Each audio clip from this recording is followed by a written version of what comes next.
J'ai choisi pour cette vidéo de la faire plutôt au format vlog par rapport au contenu de qualité que vous voyez d'habitude. Cette semaine, j'ai avancé sur 3 points. Le premier point, c'est que j'ai amélioré le design du dashboard. Le deuxième point, c'est que j'ai laissé la possibilité aux agents de pouvoir se réentraîner sur des données plus récentes. Le troisième point, c'est au niveau de mon paper trading avec Alpaca. Avant, avec Alpaca, il n'était pas possible de pouvoir mettre en paper trading plusieurs agents sur le même compte. Donc ce que j'ai fait, c'est que j'ai créé plusieurs comptes Alpaca pour pouvoir paper trade plusieurs de mes agents en même temps.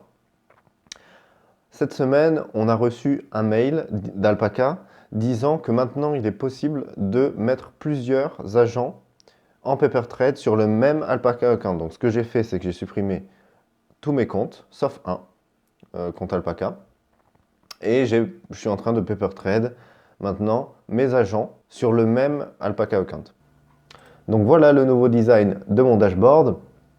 Alors, en premier, la première chose que j'ai changé, c'est le background color. C'était en white, maintenant j'ai mis en noir. D'accord? Donc ça correspond plus au standard en trading. Les tables, je n'ai pas changé. Ça correspond bien au standard. Au niveau des line charts, j'ai supprimé les vertical bars. Je conserve uniquement les horizontal bars pour avoir une idée du level du prix. Et enfin, cette figure-là, pour le premier panel, pour l'overview, cette figure-là, les couleurs avant c'était jaune et violet, il me semble. J'ai changé ça, on ne comprenait rien. J'ai changé ça en rouge quand les données sont manquantes et en vert quand les données sont présentes. Voilà.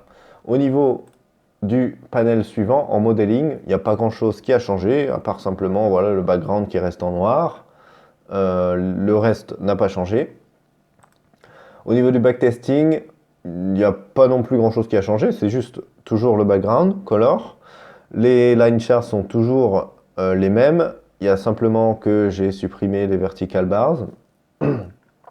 Ah, peut-être qu'ici, ça a changé pour vous. Donc, ici, j'ai légèrement amélioré le visuel sur les win rates.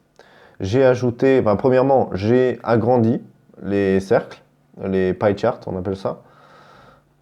Et de plus, j'ai creusé un trou, on va dire, au milieu, et j'ai rajouté ici overall, le titre, je l'ai mis là, au lieu il était au début là, et j'ai rajouté aussi le pourcentage de win rate sur la période, ici.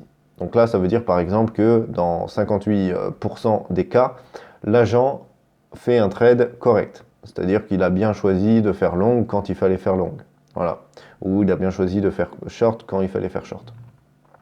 Et au niveau des graphique suivant, il n'y a rien qui a changé, toujours simplement le background color qui a changé, mais c'est tout, il y a rien n'a été modifié.